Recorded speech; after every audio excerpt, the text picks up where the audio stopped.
not saying it's better. I'm just saying it's the way of the world. About being on time. You know what? You know what my biggest thing is? What's that? Time. Time is money. Yep, that's right. Whole bunch of money. Whenever you run a bakery. I'm sure that's true. 1 minute means 18 people. 18 minutes. Yeah. Well, You pay about $6 a minute. It don't take long, does it? right. Yeah. I'll tell you, when we're not in a bakery, I don't think people care much. It's hard on Virgil, you know. What I told him. Well, it only took about 4 years to get the elders meeting on time. Does that actually happen? Yeah, it does happen, doesn't it? Yeah. It does. Yeah. Everything happens on time in there. Yeah. I'll give you that. Okay. Yeah. Helps the, that he, chairs it. So, yeah. There he comes. Give him a chair. There comes Jim. Carol's following. Hi, Jim. Hello, good morning. How'd you guys get in here? I just seen you pull up. Oh, that's somebody else. Must be someone else. They followed me in from up the highway, to the parking lot. I thought maybe you guys. No. No, I didn't see you. They've been here several minutes. They're way ahead of the game. No cake, no tea, no nothing today, is there? No, I just got bottled water. No, the only car that was here was Josh. Saw him walking in, and Virgil's car. You got your car back, huh? What? You got your car back. Oh, here's Barb and I Connie. was so happy. Yeah, there's Barbara Connie. Told you. I was so happy. That's who I saw. Yep. Come on in. Hi, you guys. Hello. Another exciting day. Oh, yeah. Yeah. Barbara Connie. Howdy. We doing fine? Begin to go through Galley here. Anyone? How's Alex? I'm doing pretty good. How about yourself, Jim? I thought if you want to read, there's a couple good articles. Oh, yeah. Good stuff. Like you. Oh, here, there. Because we get them all the time. It's a good example. I'll tell you. Some of them is good articles, others, It should. Help myself in the eye. You should be ashamed of those legs. Yeah. Oh, God. He's picking on me. Stop it, will you? Alex, stop. Yeah. Picking on the old man. I've been working with Alex for 5 years now, and nothing works. So I don't know. It's pretty hopeless. Sounds like somebody else I know. Right. You do the best you can. That's all you can do. Yep. Just train them to be stubborn. You know. Okay.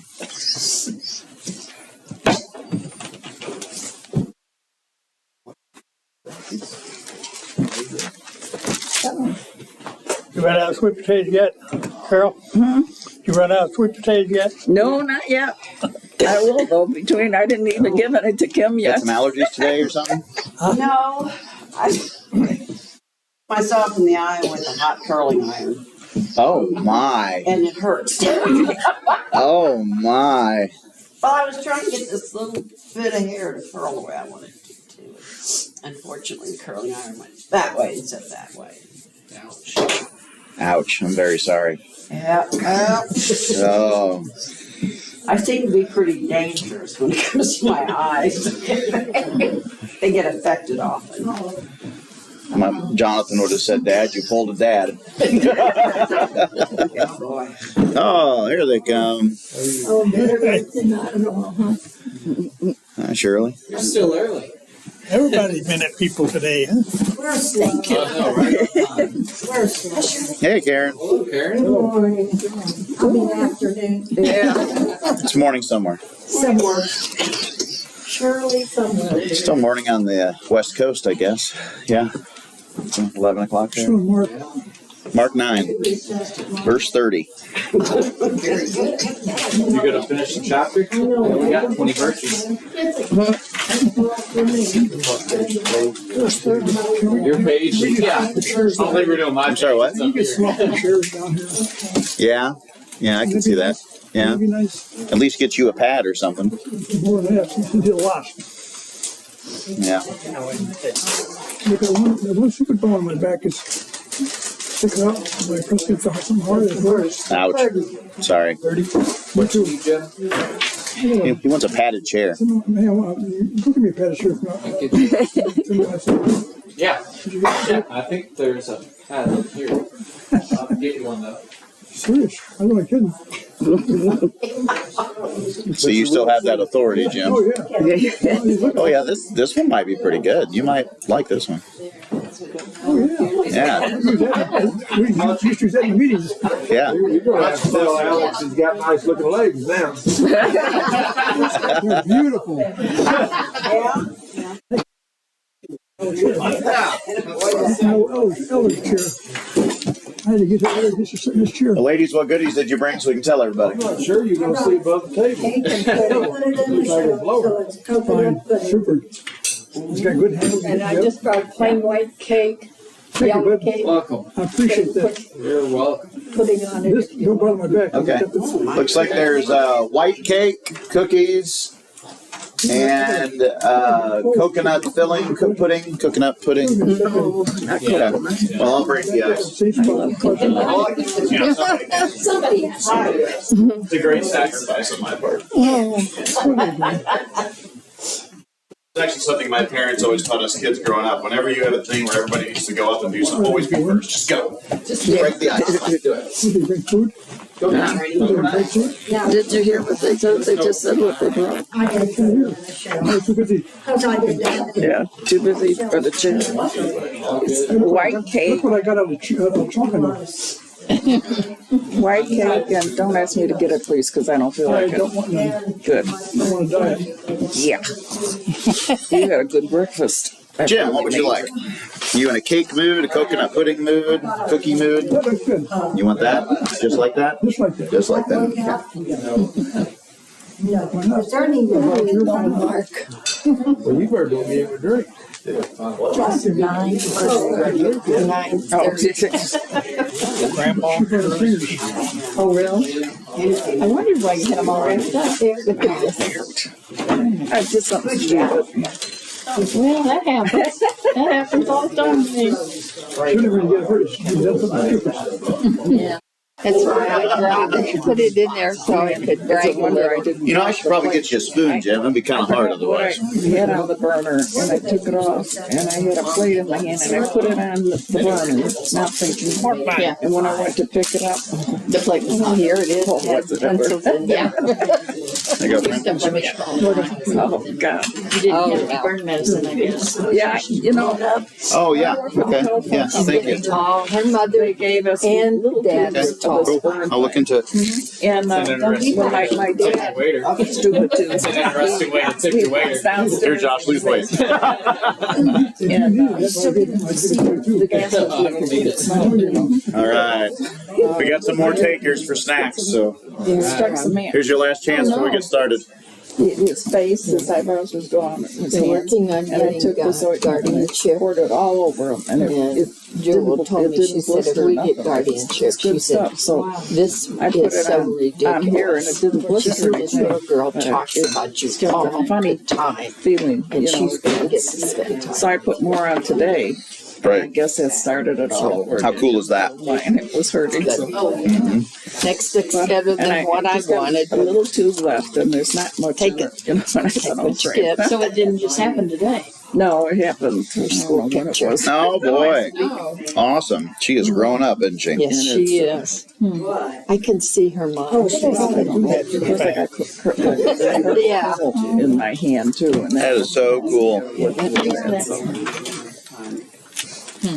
See Amy's boy the other day. let me see her. Miller. Let's see. Let's see. John and Maggie's. Oh my gosh, yeah. She's a young lady now, yeah. Yes. The little girl just brought church. 8 years old. Cute. Look at, she's really a Show it to young Alex. lady now. I She's wouldn't recognize her if I No. saw her. When took a yeah, young lady How old is she now. now? 8, Awesome. How old was she when you bring her to church? 6, 6? Wow. 5 and 6. She looks like a young lady now instead of a little girl. Let's see this. Each girl's having a thing. That's why I like it when Yeah. they bring their babies to church and you can watch them grow up.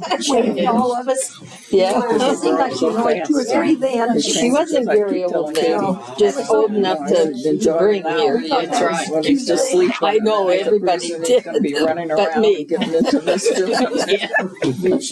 You know what we're talking about? My grandkids, because I had Abby with me in all the time church, with all 3 of them. and she was And I told them, misbehaved. don't get on the table, you know. Yeah, over there. And they were all And good. she was being just terrible, and I couldn't get her to settle down. So I thought, all right, little girl, we're going home. And you're going to get to sit in the chair and think about this a while. Well, I picked her up and I start down the aisle by the wall. And she's looking at everybody. I got my way.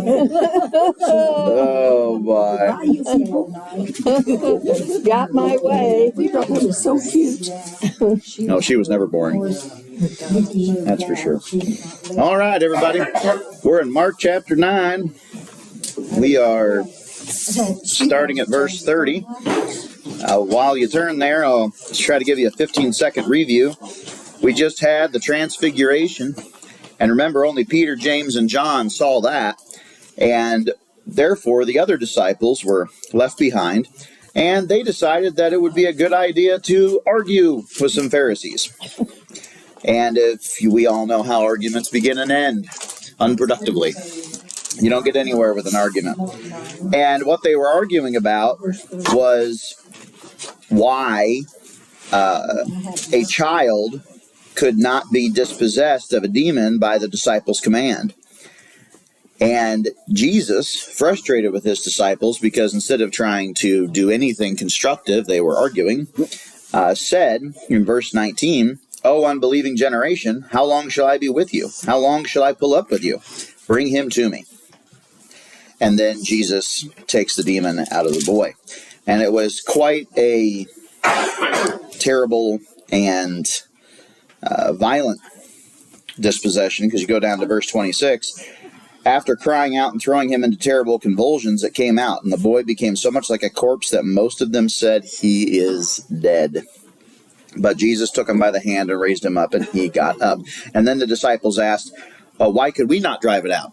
And Jesus says, "This kind cannot come out by anything but prayer." So if you're arguing with somebody, there is an infinite number of better things you could be doing to help, right? Yeah, same with me. If we're arguing, we could be praying. If we're arguing, we could be helping. If we're arguing, we could be doing anything but arguing. And so Jesus from there this is where we are now at verse 30. So let's start reading, and let's do verses 30 through 32. Anybody? From there they went out and began to go through Galilee, and he did not want anyone to know about it. For he was teaching his disciples and telling them, "The Son of Man is to be delivered into the hands of men, and they will kill him. And when he has been killed, he will rise 3 days later." But they did not understand this statement, and they were afraid to ask him. Okay. Now Jesus, this is not the first time he's been teaching about how he is going to die on this earth. We hear about it actually earlier in Mark chapter 8, a few other times before that. Jesus is starting to teach the tough stuff. His disciples have gotten to witness the miracles, so have the crowds. They've all benefited from his charity, from his goodness. They've heard him teach. There's no question who he is, and there's no question the power that he has. The question now is, after witnessing those things, do you believe? Will you follow me? That is the question. And so Jesus here continues to teach on this fact, and look at verse 32. They did not understand this statement, and they were afraid to ask him. Now, one of the reasons why they were afraid to ask him is because they had just spent their time arguing, and they were kind of in trouble.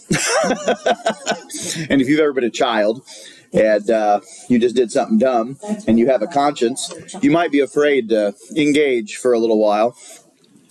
And it says here they did not understand the statement. Now, here's what's sort of unfortunate, but we can rip on the disciples if we want to, but I'm not saying I'd be any better. Right when it all happens, when he is crucified, when he is led away, they still don't accept it. I mean, that's another year and a half from now, according to the story. Jesus has been teaching this for about 2 years now, and they still don't understand it. Another way of reading this is they don't get it. They might understand it's going to happen, but they don't get why. Why in the world would the Messiah, why would the Christ, why would the Son of God die? Isn't he supposed to reign? Isn't he supposed to rule? And even though we're on this side of the cross and this side of history, and if you've grown up a Christian, this makes sense to you, I could understand why to them it was such a foreign and alien idea. Why would the Messiah come to die?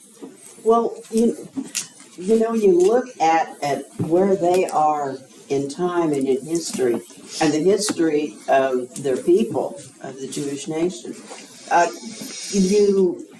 They have been overrun and controlled by different people. You know, now you got the Romans in there, and they're in control, and they're God's chosen people. You get beat down by the people long enough, and then here comes your Messiah, your Savior. In their minds, he's going to get on a white horse, and we're going to go get him, and we're going to beat them and rule, and that would be the mentality, I think, that would be human nature. Yep. To feel. And the idea of him submitting and willingly giving his life, and then them taking a peaceful approach to conquering the world, sure was not in their brains. Right. And that's a really good point you make there at the end.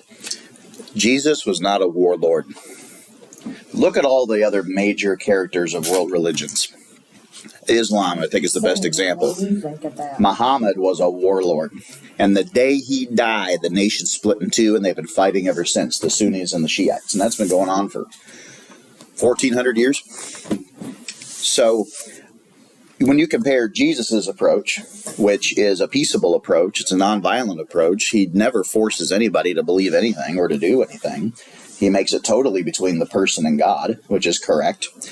One reason why it's a bad idea to make becoming a Christian a requirement of a nation, for example, is it's not genuine. If the person chooses to become a Christian of their own free will, they might actually act like a Christian. But if you're just doing it because somebody's holding a gun to your head and saying doing it, then it means nothing to you. You're just doing it to comply, just to go along to get along.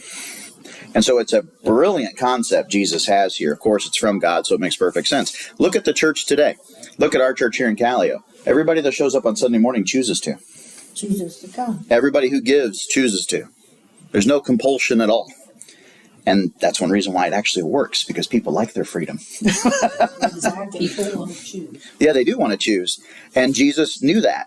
And so from the beginning, he's had this volunteer, peaceable church that, as you said, took over the world, because the truth is it has. There's still more Christians in a loose sense than any other religious type in the world. And did it completely peaceably. I have a hard time believing that Islam will overtake Christianity in terms of numbers. I mean, it could happen because it has been growing for a long time. But there's just something about people choosing peace versus force that usually wins out in the end. So I'd like to believe that's true. We'll see. All right. Well, let's continue here. Let's do 33 through 34. Then he came to Capernaum, and when he was in the house, he asked them, "What was it you disputed among yourselves on the road?" But they kept silent, for on the road they had disputed among themselves who would be the greatest. This is a constant argument the disciples are having. This isn't the only time. It even happens the night Jesus gives them communion, the night before he goes to the cross. They are arguing over this. Now, I'm trying to think of myself. I'm trying to picture the room, right? You got 12 guys. What do men do sometimes? Try to think they're better than somebody else. They or compete. what? Compete. Typically more competitive than females. I mean, in general. Not always true, but in general. And when you're competing, you're trying to be better than in a certain area. Well, they all wanted to be on the right hand of Jesus in his kingdom. They all wanted to be the prince of the king. They wanted to hold that second in command power. And Jesus here is going to teach them something about that, but before we get to it, I like how Shirley's translation puts it. What were you disputing with each other along the way? What did they just get in trouble for? Arguing. Wasting time arguing. They argue with the Pharisees, they argue with each other. And Jesus is like, what are you doing? Wasting all this time. And then, I like how in verse 34, they kept silence, for on their way they were discussing with one another which one was the greatest. You ever been caught having a stupid argument and then somebody walks in and you're both embarrassed? I know that's happened with marriage and kids, you know. You could be arguing about something dumb and your kids walk in and you both kind of realize, well, this is not really worth our time. Yeah. You know, heads get hot and then who knows what happens. So then Jesus, in his usual way, has a brilliant way of dealing with this. So let's read 35 through 37. Sitting down, he called the 12 and said to them, if anybody wants to be first, he shall be last of all and servant of all. Taking a child, he set him before them, and taking him in his arms, he said to them, whoever receives one child like this in my name receives me, and whoever receives me does not receive me, but him who sent me. Okay, thank you, Virgil. Now, I hope we can have kind of an open floor discussion about this, because I think there's a lot here, more than we could really ever imagine. Some ideas you could unpack forever. It says here, if you want to be first, he shall be last of all and servant of all. Then he continues and says, whoever receives one child like this in my name receives me. One thing I've noticed in my amateur study of history, and that's all I am, an amateur student, is that when a group of people, regardless of where it is or what culture it is or what time period it is, if they are focused on the next generation doing better than them, it tends to be a healthy society. When a society decides to focus on themselves and what they want for themselves, societies tend to turn sick. So I think we've got two ideas here. One, if you're the adult in the room, you have a choice. You can make things about you, or you can make things about those who are lower than you on the hierarchy scale or age or salary or whatever it is, you know, if you're in charge. Or you can choose to serve those who serve you and serve others. Now, let me give you an example from even the animal kingdom that might blow your mind a little bit. I was reading about this. Luke he gets some kind of like Ranger Rick magazine or something like that. Oh, yeah. Yeah, and we read through some of that, especially since he, as for 2 weeks now, has had no screens because of his behavior. We're reading more, which he is very aware of that. Yes. And I don't see them coming back anytime soon. And it's been good in a way because it's, you know, you do more kinds of guerrilla leaders. You can have a guerrilla leader who is cruel and mean and beats all those down who are smaller than him and makes all the other chimps behave. And then you've got those who are kind and who help and who preen along with all the other gorillas and share food and all that kind of stuff.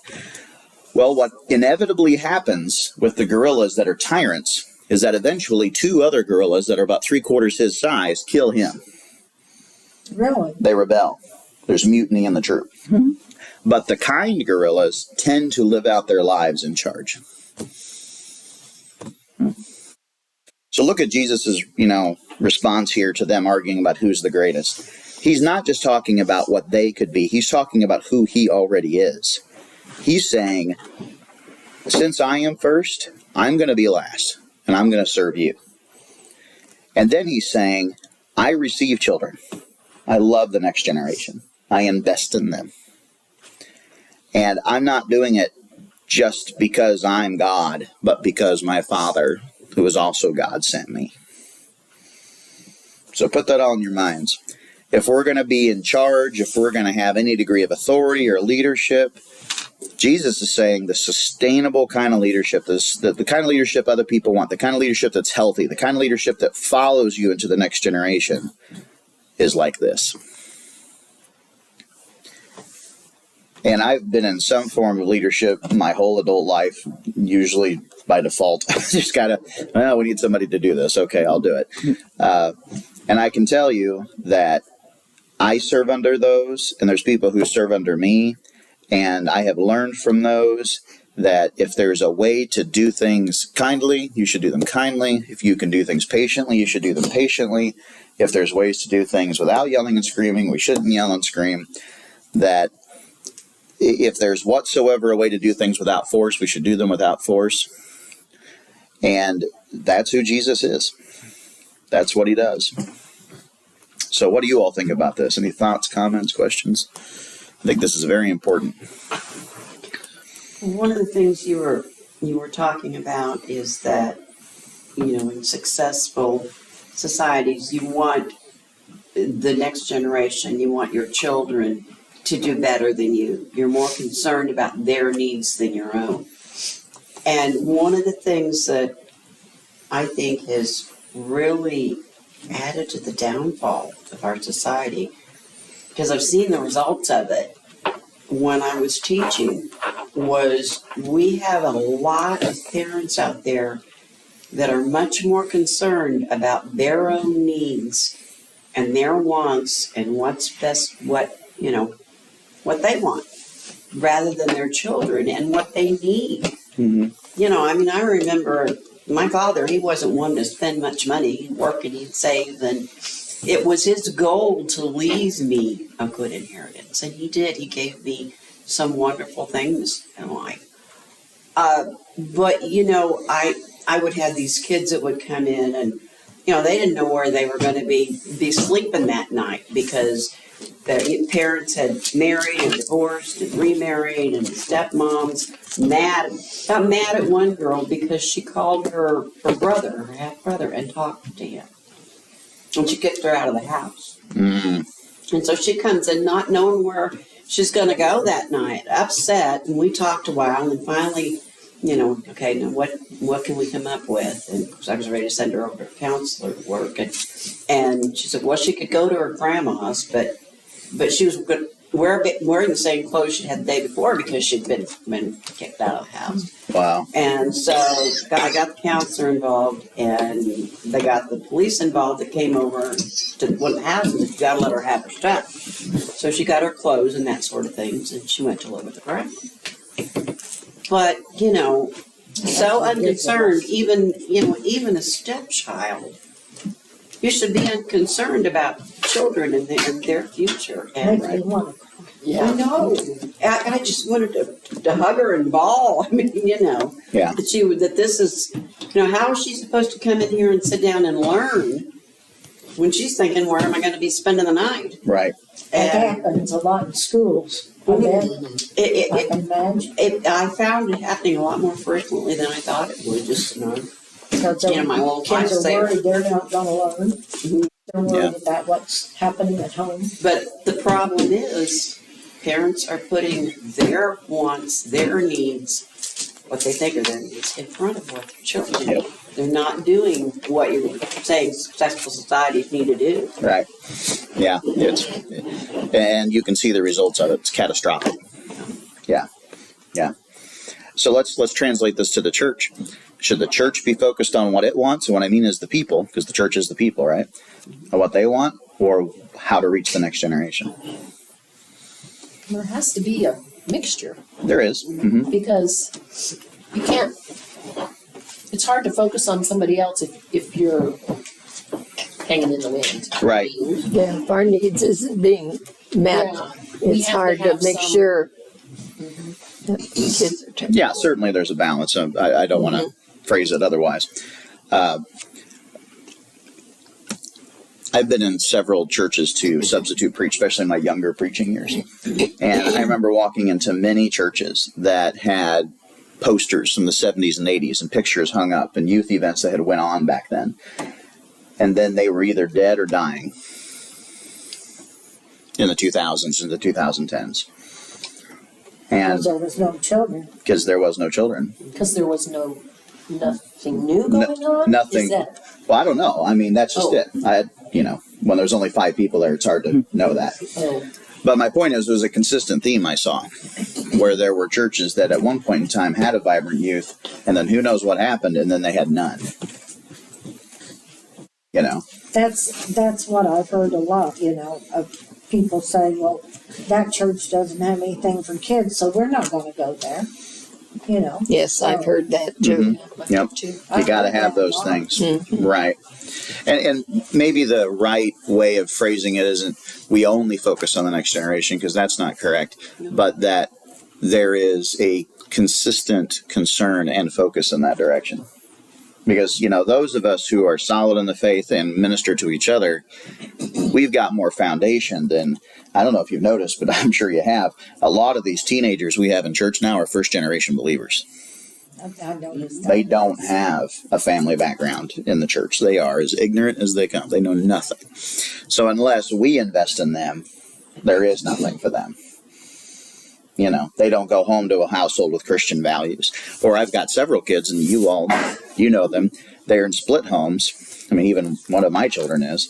And you get more of a Christian influence in one place or little or none in another. And that's very hard. Jonathan even describes to me the difficulty he has with that. Does he? Does he part? And so when we're, looking at this question of being a servant, when we're putting others first and ourselves last, what are the benefits to that for us? You should surely feel good about yourself. I think that's a big part. Yeah. One thing I've told my children about giving is, one of the reasons why you should give is actually selfish. Because later on when you're a screw up, when you've already given, you're still worth something. But if you're not in the habit of giving, and then you screw up, what good are you? There's actually a selfish reason to give. It keeps you going when you've messed up. You realize you still contributed something down the line even when you have failed. And so then it also makes you know that, you're good for yourself, but that the other person has that same choice. They can do well if they want. That's a good point too. When we are reaching out to the next generation, when we're raising up the next generation, what should we be teaching them to do? Look out for those younger than them. Yes. We've got a good group of kids here who actually do that. Who actually reach out to the ones who are 5-10 years younger than them, who volunteer to work in the nursery or help out at youth group or, participate in those other ways. And it's that kind of perpetual motion that keeps things going. This church has been here, 130 years? I'm not sure. Something like that? 1889? That's what sticks in my mind. So 132 years. So think about how many generations has passed through here. And some descendants of some of the charter members are still with us. Oh, yes. Definitely. And it's because they invested in the generation after them. Yeah. Yeah, absolutely. Go ahead, Connie. And I think that when we teach kids, and that's great that they're reaching down to younger kids and bringing them into it. But teaching them that idea of service and service to others and service to people that are older than them. I love to see younger people getting together with older people. There's a magic there. I mean, it's, they can give so much to each other. And one of the things I loved about teaching the Helpbach was taking students to the nursing homes.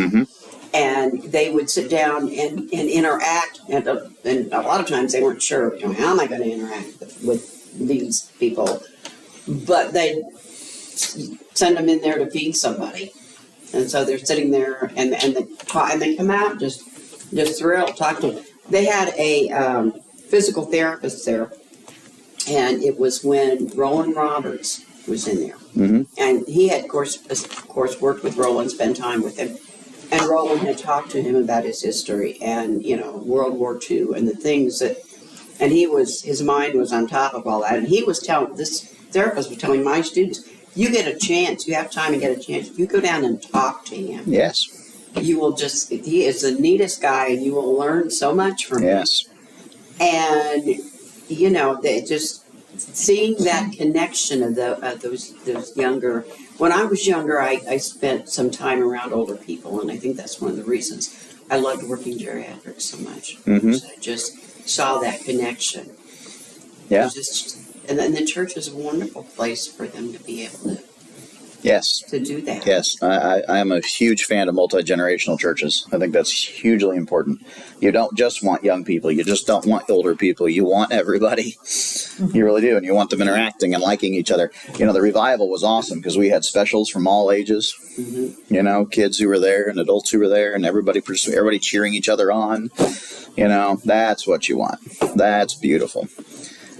And I tell you, I don't hear much in the way of older people complaining about the younger people or people complaining about the older people around here, and that tells me we're doing at least something right. Yes, because I've heard that before. Right. And you know what good that does? Nothing.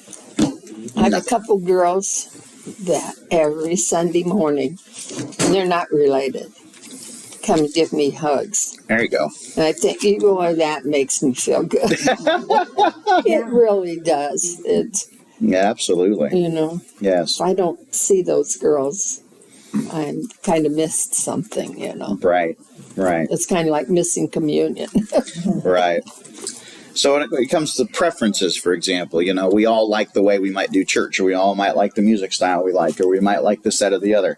When you're dealing with multiple generations, how many different preferences are you going to have?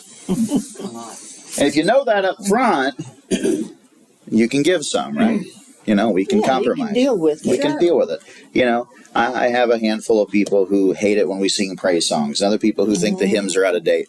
And I tell them, I think they're both fantastic. I haven't heard too much of that since we started doing both. Yeah, no, Yeah. you know, It used Get to a be, little bit of it used to both. be every Sunday you heard something about. right. But what good does it do? Nothing. And why is worship about us anyway? About what we want? Yeah, I've never understood that mentality. I don't come to church because I deserve to have everything the way I want it. That seems to be very opposite of what church should be. Yeah. Have you learned anything as a Christian? You know? You don't So- do that anymore. Not really. I don't. Mm-mm. Anyway. Nope. Hasn't really been much of a problem. And I'm very grateful for that. And you all put up with me, so you've got some patience. So it's good, especially that guy. Lots. That's okay. Yeah. All right. Well, I think we've covered this pretty well. But if anybody else had any thoughts, comments, questions? We try very hard in leadership to balance the young and the old in terms of programming and what we do and what we offer. And I think that's very important, you know. And keep in mind, too, the Bible says older men should teach younger men and older women should teach younger women. That's a biblical command, you know. Well, you know, you do it at home. Mm-hmm. Well, why not do it at church? Yep. The church is a family. So that's exactly right. All right. Now we're going to get back into some discussion that Jesus has about demon possession, and the disciples are going to be curious about some things. And then next week, we're going to be heading into Mark chapter 10, which is heavy stuff. Just fair warning. It's about divorce and remarriage and all that kind of stuff. So, but for now, let's dive back into what Jesus has to say here about demon possession, and not only that, but hell. So would somebody read just verse 38? And John answered him, saying, Master, we saw one casting out devils in thy name, and he followeth not us. And we forbade him, because he followeth not us. Okay, thank you, Dennis. The disciples are still struggling with this idea that they're special because they're disciples. The Israelites struggled with the idea that they were special because they were Jews.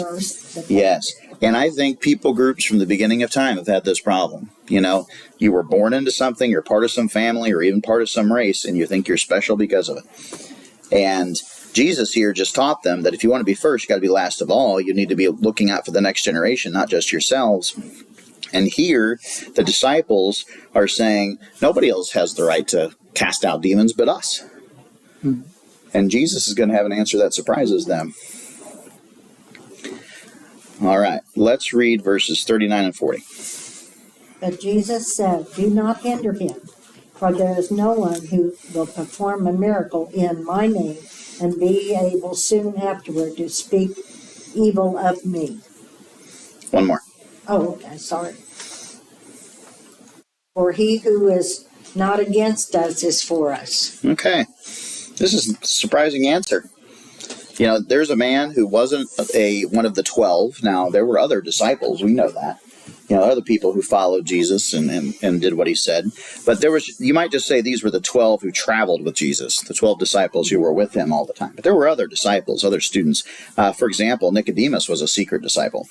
We know that from Scripture. And so Jesus here says, don't hinder him. And one of the reasons why is because if you're performing a miracle in my name, otherwise if God is letting a miracle happen through him, one upside of that is they're acknowledging me. They're giving me the credit. Because God isn't going to work through a man who's going to say, I am doing this, that it is by my power that I exorcise the demon. No, he's doing it in Jesus' name. Well, that does nothing but promote the name of Jesus. And then the next phrase was something that has kind of boggled my mind and to some degree still does. For he who is not against us is for us. I'm still trying to unpack that to some degree. That's a tough one to logically put into place, because you have those who are actively for Jesus, and then you might have those who are neutral, and then you might have those who are actively opposed to Jesus. And Jesus's comment here, at least in this context, is he who is not against us is for us. You don't have any neutral. Right. That's the issue, right? You're either for or against. There's only black and white. There's not like middle hell or middle heaven. There's heaven, there's hell. There's black, there's white. There's right, there's wrong. You're either for him or against him. Right. And so this phrase, to some degree, that he says is hard for me to comprehend. So let's keep reading and see if we can make some sense of this as we go. So let's do 41 through 42. For whoever gives you a cup of water to drink because of your names as followers of Christ, truly I say to you, he will not lose his reward. Whoever causes one of these little ones who believe to stumble, it would be better for him with a heavy millstone hung around his neck, he had been cast into the sea. Okay, thank you, Connie. So 41 provides a little bit of clarity. I'm not saying I understand this entirely. But he's saying, whoever gives you a cup of water to drink because of your name as followers of Christ, truly I say to you, he will not lose his reward. Are there believers in Christ who are actually capable of doing very little? Sure. Yeah. All of us have a degree of talent or energy or health or wealth or whatever you want to say that we could contribute towards the kingdom. Well, some are in poor health, or they're, not intellectually capable, or they're not physically able, or whatever it is. And Jesus is saying, whatever little those people do, they will not lose their reward. It's not equal giving, it's equal sacrifice, right? It might be hard for somebody to do very little if they're capable of very little. Do you think the disciples were a little bit jealous of this guy? Oh, Whoever sure. did the miracle? Because they were doing something they couldn't. Yeah. They're complaining and telling on him. Right. And people hate that, right? Jealousy kicks in. Right. Mm-hmm. The moment, and it's something I've tried to teach my children, and they still to some degree struggle with this. The moment you can do something well, never tell anybody. Once you have a certain thing or you're capable of a certain thing, don't talk about it, because people do not respond properly to that. They do not respond positively to that. There's very few people you can share good news with and they will cheer with you. Most people will put you down or try to talk it off because they're not capable of it and they're jealous. Right. And we see some of those tendencies with the disciples. Why else would they be arguing amongst themselves multiple times over which one of us is the greatest? Because they're jealous of each other. So, those who can do very little, Christ is saying, I still value them. Do you remember the widow who gave just 2 pence? Yes. It's all she had. It's all she had. And Jesus says she gave more than all the others because she gave more of a sacrifice than they did. Yeah, absolutely. Yeah, when you give the last you got, Yep. somebody needs to be pretty thankful. Yeah. Yep. And God is. And then we go right back into verse 42 where Jesus talks again about children. Now, this is kind of a theme, isn't it? Can you tell this? And we're not even to the point yet where the disciples tried to keep away the children, and Jesus said, no, suffer the little children to come unto me. So Jesus keeps coming back to this, which tells you there's there's really something to this, that if we look out for the next generation, if we're investing in them, that's how we ourselves do better. And I think we ourselves are happier. And it's quite a extreme statement what he makes here. If one would cause one of these little ones to stumble, it would be better for him with a heavy millstone hung around his neck had he been cast into the sea. Whew. Don't think much of that person, do they? I don't know if you've ever thought about the various ways sometimes people die. I can imagine hardly anything worse than drowning. I know I have a big fear. Do you? Yes. Okay. And When I went to the Philippines, we were on the plane, I thought we was going to cross the ocean. mm-hmm. No land close. But I was mistaken because we went up through by Alaska and down the other side. Yeah. Another way of maybe looking at that in the future is I'd rather a plane crash into the ocean than onto land. Oh, I don't. You'd have a better chance of survival, I would think, but maybe I'm wrong. I don't know. No. I don't want to be in a plane that crashes. Period. Yeah. That's why I fear planes a lot. Somebody someday will be recorded on a black box saying, I don't like that this plane is going down. How pretentious people can be nowadays. 9/11. Yep. So back to the serious moment Jesus is having here. I just can't think of hardly anything worse than drowning. And Jesus is saying it'd be better if you drowned than if you led a young person astray. Now, how might we do that? And what I mean by is unintentional. Like, we can all think of the intentional ways that we could easily hurt a young person, but what might be some things that we do unintentionally that might harm a young person and we're not aware, that we don't think about? Sometimes I correct the kids kind of bad. My grandkids. An attitude issue, maybe? Attitude. They frustrate me, pretty much. Yeah, I mean, there are times to get frustrated. I'm not saying that isn't true. Yeah. But I've learned, especially, I wish with Lane, I would have started out nice and then got mean instead of always just jumping straight to mean when he was young. Because that wasn't good for our relationship. That doesn't work, does it? Nicole has a really nice man in her life right now. Things are looking really good for her. But I told her, whatever you do, you two better remember there's Colton involved in this. And now's the time that you're making impressions on this child. Yep. Be sure you know what you're doing. Positive impressions and negative ones. And besides, he's learned to love Josh. And if... It's not me. Sorry. But, if he's taken away from them again, boy, you've really broke a little child's heart. Right. Yep. And they can do nothing about it. That's the bad part. Right. No matter, I've seen so much bad stuff with children. Yep. I'm going to give you another example that I've seen from time to time, and I've seen it everywhere, so I'm not picking on anybody in particular or any particular place. But an older person does not have a relationship with a younger person, but will be the first to chastise them. If a kid is kicking a ball against a wall and you have never spoke to that kid before, should you nicely ask them to maybe stop, or should you bark at them? Nice. You should at least start with the nice, or send somebody over who knows them. I've intervened a couple of times, like, I know him, I'll take care of it. And it works. If you have a relationship with a young person, they're much more likely to respond to you in the negative times if you've responded to them in the positive times. And really, what is it your business if kids playing with the ball, kicking it against the wall? Yeah, but same thing on a lot of things they do. Depends on what wall we're talking about. There you go. There's walls meant for kicking and walls that aren't. But, a kid who's in 6th grade may not know the difference. I had a kid one time in youth group, Adam remembers, Adam. That guy down there, Alex, Alex was with me, and this kid was just cussing up a storm. And I knew he was doing it for attention, just trying to be the cool kid in the room. And I pulled him aside and I said, hey man, don't you realize there's 3rd graders in this room? Now, I don't know about you, but I don't want to have to explain to any parents on how there was a 9th grader cussing so 3rd graders can hear it, and I let it happen. So how about we not do that? And he was like, you're right, I'm sorry. That was it.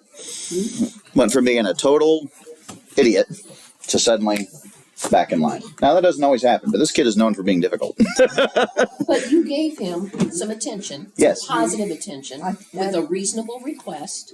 And I've spent time with him before then. Okay, and that makes it. Yeah.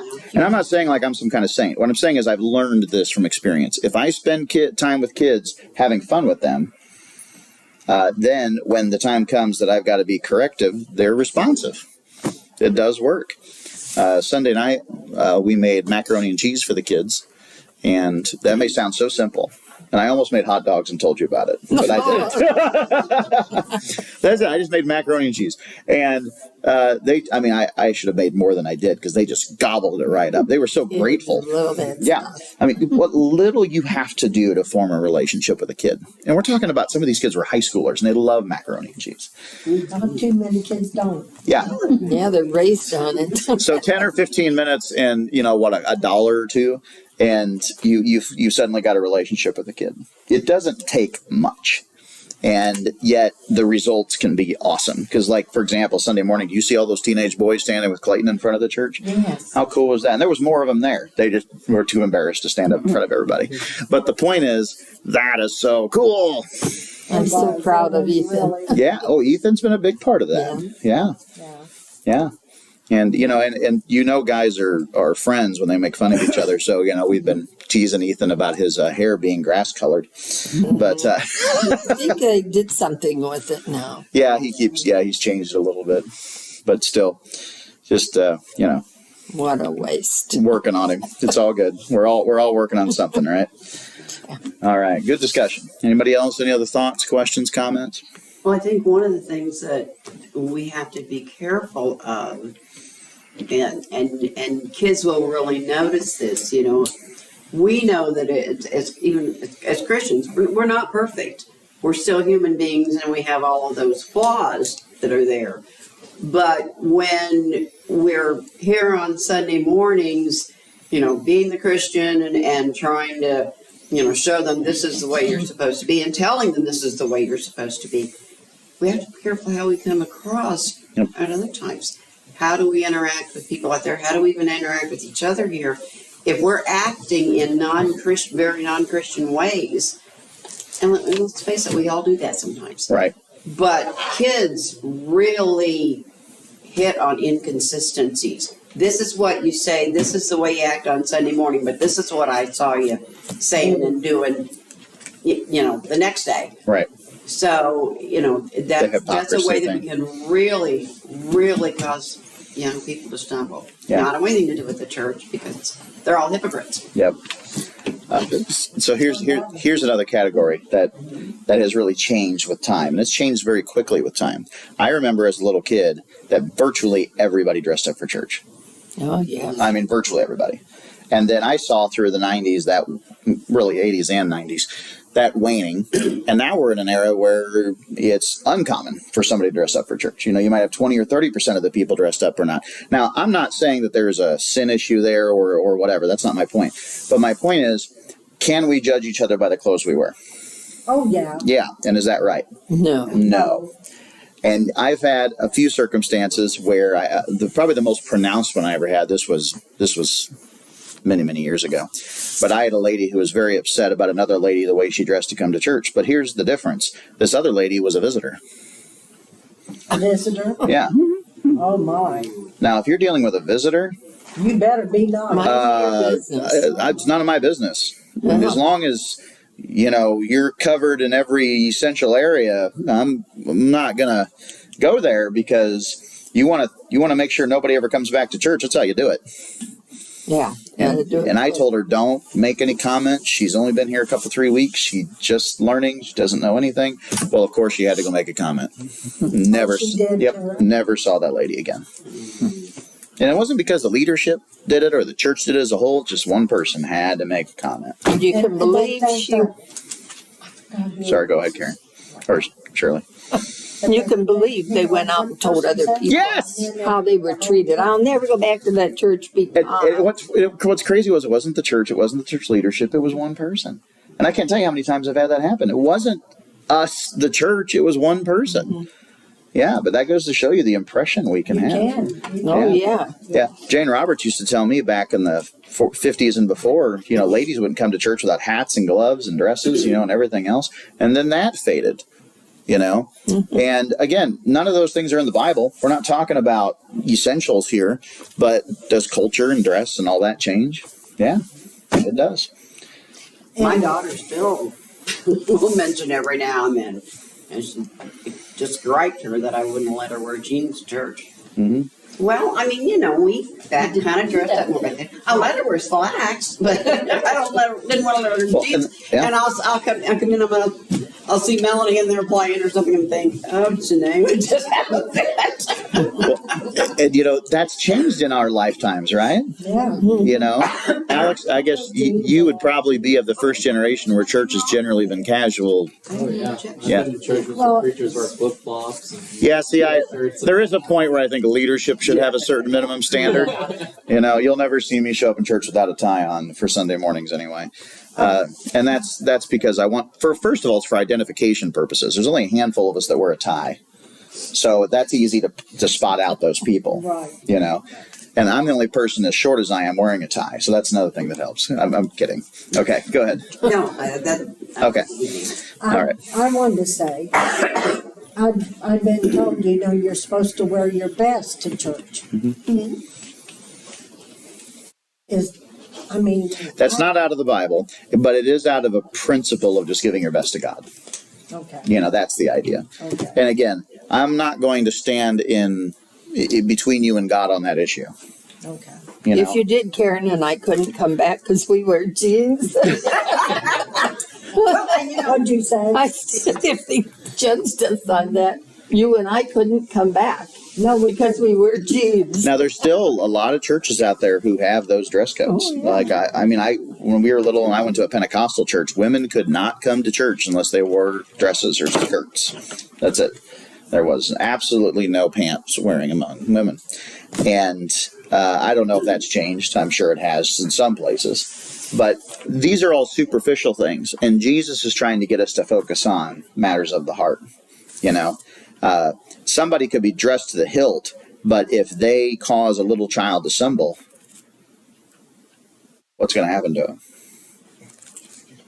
They're going to have be cast in the sea? Yeah. Answer to God. They're going to be dressed real good on the plank. So we got to be careful with that kind of ideas and that kind of thinking. Can I throw out another idea, Josh? Yeah. I found, I grew up this way, you can see it in kids today still, is that their style of clothes that they wear is so ingrained in their personality, who they are. And so it'd be like, I don't know, you guys would probably look funny at me if I showed up in cowboy boots and dressed like a hick, because that's not who I am. But come to church on Sunday morning, well, if they're a gothic emo type person, they would stick out. But if they want to come to church, well, they got to change their attire sometimes, and that's a hard thing for people to overcome. Yeah, and every generation has their hang-ups, right? Yeah, and I think that's one of them for this generation is the kids, not all kids, but some kids are they identify with their clothing. Like that's how they self-express. So you got to be careful about offending that because then they think you're offending them. And they can grow from that. Just take some time. Right. Yeah, we've made progress with some of them. See that at camp a lot too. Yeah. The ripped jeans thing is still not something I understand, so I approach that carefully. But it's their Sunday. I wanted to stick my hand in there. Or green hair, things like that. I tried it.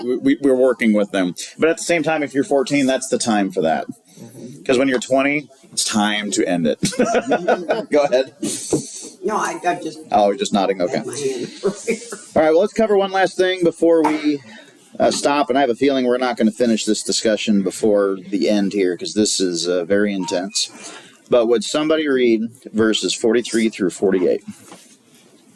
If your hand causes you to stumble, cut it off, for it is better for you to enter crippled than having your two hands to go into hell, into the quenchable fire, where the worm does not die and the fire is not quenched. If your foot causes you to stumble, cut it off. It is better for you to enter life lame than having your 2 feet to be cast into hell, where the worm does not die and the fire is not quenched. If your eye causes you to stumble, throw it out. It is better for you to enter the kingdom of God with one eye than having two eyes to be cast into hell, where the worm does not die and the fire is not quenched. Okay. Whew. Now, that kind of threw me when I read that because I was reading ahead. Yes. No, it's intense. And again, haven't we been getting there? Jesus has been getting more intense. Since Mark chapter 6, he's really picked up with the difficult teachings. But these are truths. These are things that we still need to know and understand. For example, there's a huge number of so-called Christian preachers out there who do not believe in an eternal hell. And they don't preach it either. They say hell is either just, symbolism, or hell is just temporary, or hell is the hard times you have on this earth. But that's not what Jesus is saying here. No, it's not. And it is a terrifying reality. It is something for many years I struggled to accept until I, you might say, matured somewhat and realized there's plenty of things on this earth I hate that are real. Cancer is a good example, right? Nobody loves cancer. Everybody hates cancer. But is it real? Yeah. Yeah, it's real. So why is it that we reject hell just because we hate it? See, we don't have that luxury. We don't have that power. It's real. The point is to deal with it. And the best way to deal with it, the only way to deal with it is through salvation, through Jesus Christ. And so Jesus here is telling us, now, of course, we're not being literal here, but he's saying if your hand causes you to stumble, cut it off. He's not meaning just like clothing in church. He's not talking about the superficial idea here. He's talking about if there's something in your life that consistently causes you to stumble, get rid of it. It is not worth the price you'll pay. One thing that I did many years ago, as an example of this, is I'm not a TV watcher, but I do like movies. And the reason why I don't like television shows, especially with Netflix and all that stuff, modern days, you could watch something for 60 hours. Just never seems to end. A movie, you're done in an hour or two and you walk away, right? So that can be a nice weekly diversion, maybe. So that's why I'm like movies. I never watch television shows. Last television show I watched was in 2012, Prison Break. I don't know if you remember that. But Kara and I wasted about 3 weeks of our life on that. And when it was over, I was like, I'll never do this again. I don't like those that Just keep going. go. And that's the point, right? They're like, They want to keep you on their... Yeah, it's an addiction of the mind. It occupies your mind space. And I was like, no more of that. Well, the reason why I'm going here is because I finally had to give up watching television series because it was occupying an inordinate amount of my time. In 2012, I had 4 kids. What was I doing watching that? And occupying so much of my free time with that? It's just silly. And I realized that I had a personality type that when I started a story, I wanted to finish it. Well, I can't do that with a 60-hour-long television series. That's right. I can do that with an hour or 2 movie. But so I gave up television series. And it was one of those examples because it was causing my family to stumble. It wasn't worth it. So I cut it off. So that's one thing I did. One of the conversations we've been having with some of the youth, especially the older youth in churches, is another thing I cut off a long time ago is I don't watch horror movies of any kind. And I did that in my mid-20s because I realized those images were getting stuck in my head. And those are horrible images. And they don't just, and the Holy Spirit lives in me. So that doesn't need to be there. And that's another thing I cut off. And so that's something I've been talking about with some of the kids because, as kids get older and their parents naturally let them watch, older TV, there's a lot of bad stuff out there.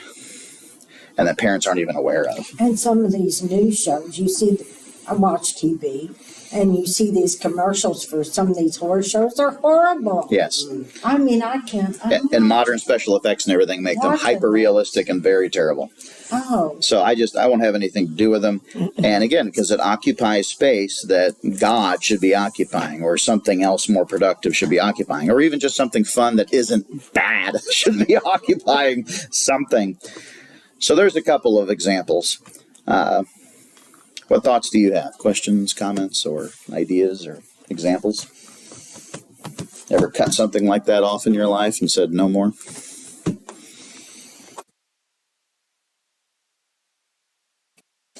Talk about TV shows that never end. There's video games now that seem to never end. Yep. They're just massive. Not as younger video games seem to last that long. Now they're.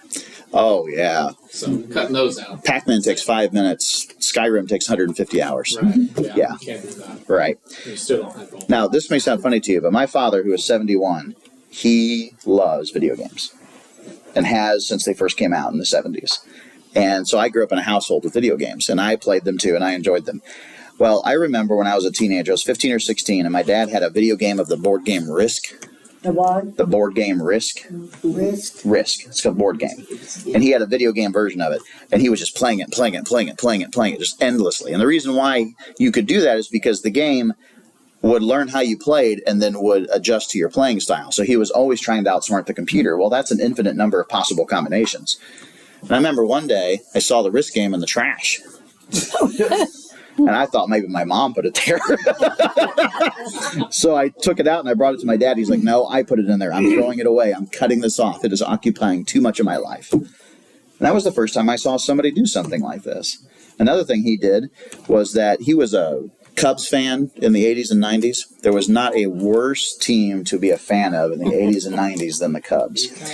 And, you know, they lost 2/3 of their games regularly. And he used to say, well, here comes relief pitching for the other team. And it was a Cubs pitcher. Well, I remember one time in church, he told me after church, he's like, Josh, I was actually spending time thinking about how much the Cubs disappointed me instead of listening to the sermon. So I'm not watching baseball this afternoon. And he cut that off.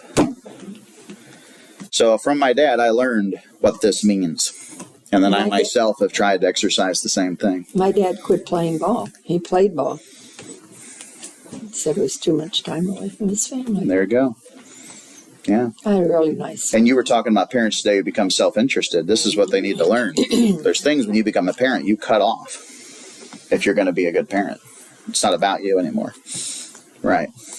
Yeah, before he quit completely, he would take all of his kids. Well, all of us, there's two of us, because I had a baby sister.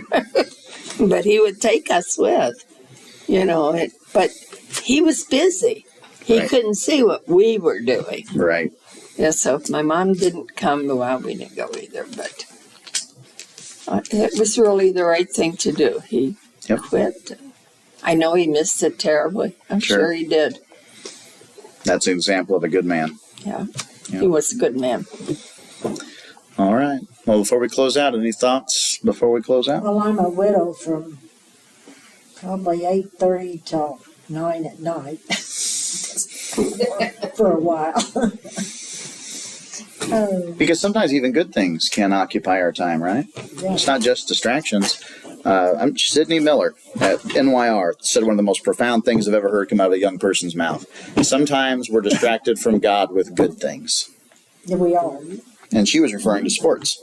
She was like times where there were sports that took time away from church and took time away from family and took time away from the things that really mattered. And she realizes now as an adult, I got to find the right balance. And it's really hard, you know, when you've been into some sport for years and years.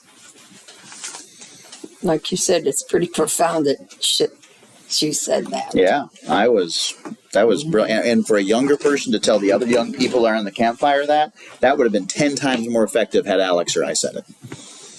Yeah, she made a massive impression on those other young people. That was awesome. So. Well, one time when Jason was young, I mean, it wasn't t-ball, but it was, young baseball. The team that he was on, we were having Vacation Bible School coming up, and they had some kind of some tournament games or something coming up. And so, I told the coach, he's not going to be there next week because we've got Vacation Bible School. Well, that was fine. And then it was another kid, he wasn't going to be there either. And that was fine until suddenly, most of the team was not going to be there because they were going to be going to Vacation Bible School. Well, this is we got a good schedule. I can't remember what they call it. Tournament? No, well, I guess tournament, yeah, it wasn't really the word I was looking for, but anyway, we got to have a team, and suddenly it was very important to do that. Because one or two of them was missing, it wasn't bad, but it was going to wind up being the whole bunch of them. And they're like, we're doing this, we're doing VBS. You get a lot of pressure from the outside world to do those things. You have a responsibility to the team. You have a responsibility to this group, and you can go to part of your stuff there. And then I can remember down at White Oak when the kids came in at the beginning of camp and they didn't leave until camp was over. And if they left, they didn't come back.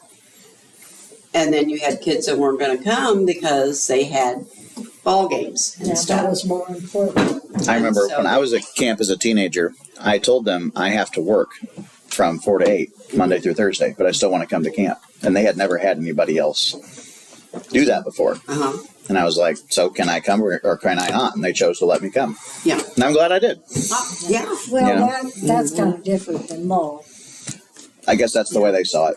Yeah, But Yeah. you were working. I was You were working. Just Yep. goofing off. Yep. Having a good time. Jim's not feeling good. But they finally changed that policy because Okay, all right. they didn't get kids that were coming. You know, Yeah. They didn't let them come and go because of ball games. All righty. We Well, got let's Adam a job now. I don't know if that's Yeah, going to Marcus. interfere with. say bye for him. Bye. Bye, Carol. Bye-bye. Carol. All right. Let's have Alex close in prayer for us. All right. Father, thank you so much for letting us be here to study your word and be able to be with good Christian people and be able to talk about your word and just be with us throughout the rest of the week. Love you in Jesus Christ's name, I pray. Amen. Amen. All right. Thank you all. Have you heard anything about missionaries yet?